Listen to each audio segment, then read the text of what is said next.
ইউক্রেনের আকাশ প্রতিরক্ষায় বড় ধরনের ফাটল তৈরি হয়েছে। রাশিয়ার একের পর এক বিধ্বংসী ক্ষেপণাস্ত্র হামলায় বিপর্যস্ত দেশটির বিভিন্ন শহর। মার্কিন সংবাদ মাধ্যম সিএনএনের এক বিশ্লেষণধর্মী প্রতিবেদনে উঠে এসেছে এই উদ্বেগের খবর। ইউক্রেনের ব্যবহৃত মার্কিন প্যাট্রিয়ট আকাশ প্রতিরক্ষায় এই দুর্বলতা এবং সাধারণ মানুষের জানমালের ক্ষয়ক্ষতি নিয়ে বিস্তারিত জানাচ্ছেন ত্রিবেণী তনু।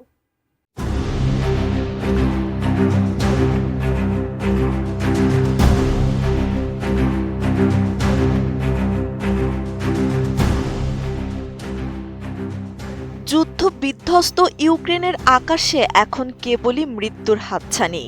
একের পর এক রাশিয়ার ধেয়ে আসা ক্ষেপণাস্ত্র ও ড্রোন হামলায় কেঁপে উঠছে দেশটির নানা শহর।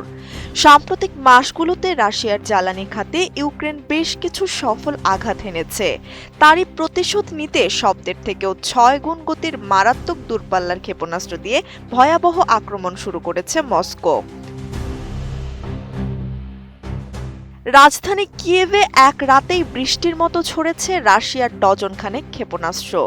ইউক্রেনের বিমান বাহিনীর তথ্যানুযায়ী কেবল জুনের শেষ দিকেই চালানো এক হামলায় রাশিয়ার ৪টি জাহাজ বিধ্বংসী ক্ষেপণাস্ত্র, ৯টি ব্যালিস্টিক ক্ষেপণাস্ত্র, ৬১টি ক্রুজ ক্ষেপণাস্ত্র এবং প্রায় ৩০০ ড্রোন ব্যবহার করে।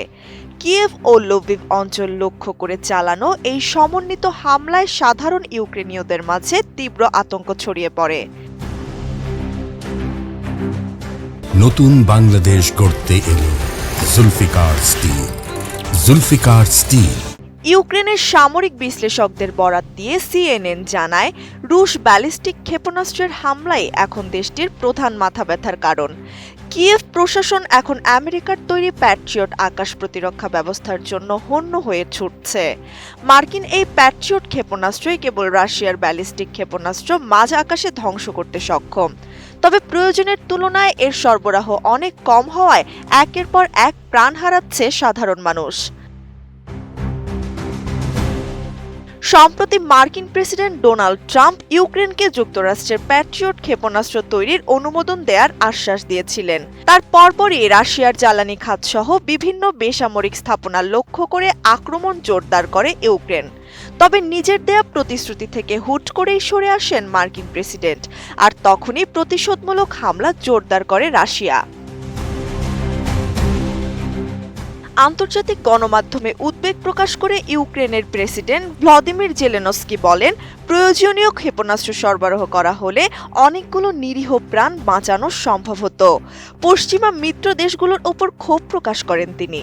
তার অভিযোগ, সাহায্য পৌঁছাতে দেরি হওয়া এবং আকাশ প্রতিরক্ষা ব্যবস্থা প্রদানে মার্কিন অনিচ্ছা রাশিয়ার হামলাকে আরও উস্কে দিচ্ছে।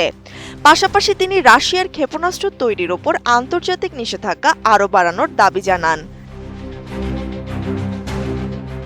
ইউক্রেনের আকাশ প্রতিরক্ষার এই সংকট আরও ঘনীভূত হচ্ছে মার্কিন যুক্তরাষ্ট্রের নিজস্ব মজুত কমে যাওয়ার কারণে। সিএনএনের বিশেষ প্রতিবেদনে উঠে এসেছে এক চাঞ্চল্যকর তথ্য। আমেরিকার সামরিক বাহিনী তাদের উচ্চ গতির আকাশ প্রতিরক্ষার থার্ড ক্ষেপণাস্ত্র ব্যবহার প্রায় ৮০% ইতিমধ্যেই ব্যবহার করে ফেলেছে। যুদ্ধ শুরু হওয়ার পর থেকে ওয়াশিংটনের প্যাট্রিয়ট ক্ষেপণাস্ত্রের মজুদও প্রায় অর্ধেক খালি হয়ে গিয়েছে বলে দাবি করছে সিএনএন। আকাশ সীমানার এই নাজুক পরিস্থিতির মধ্যেই রাশিয়া উত্তর কোরিয়ার কাছ থেকে ব্যালিস্টিক ক্ষেপণাস্ত্র সংগ্রহ করছে। ইউক্রেনীয় নিষেধাজ্ঞা বিষয়ক দূত ভ্লাদিস্লাভ ভ্লাসিউক জানান, সম্প্রতি দেশটির রাদুসনে শহরে উত্তর কোরিয়ার তৈরি K-23 ক্ষেপণাস্ত্রের আঘাতে ধ্বংস হয়েছে একটি সাধারণ মানুষের বাড়ি। ওই হামলায় ৩ শিশুসহ মোট ৬ জন মারা গেছেন। তিনি সতর্ক করেন, উত্তর কোরিয়ার তৈরি এই ক্ষেপণাস্ত্র রাশিয়ার ইস্কান্দার ক্ষেপণাস্ত্রের মতোই মারাত্মক। সামরিক বিশ্লেষক দারা মাসিকট কিয়েভ সফর শেষে বলেন, বর্তমান পরিস্থিতি বিবেচনা করে ইউক্রেনকে এখন তাদের বিকল্প পরিকল্পনা নিয়ে ভাবতে হবে। রাশিয়ার ক্ষেপণাস্ত্র উৎক্ষেপণ কেন্দ্রগুলোকে সরাসরি নিষ্ক্রিয় করাই হতে পারে বাঁচবার শেষ উপায়। কিন্তু পশ্চিমা দেশগুলোর সাহায্য ছাড়া ইউক্রেনের পক্ষে এই অসম যুদ্ধ চালিয়ে যাওয়া প্রায় অসম্ভব। কিন্তু ইউক্রেনের সাধারণ মানুষের অভিযোগ, তাদের যুদ্ধে ঠেলে দিয়ে এখন পশ্চিমা দেশগুলো মজা দেখছে। ত্রিবেণী তনু, HN নিউজ।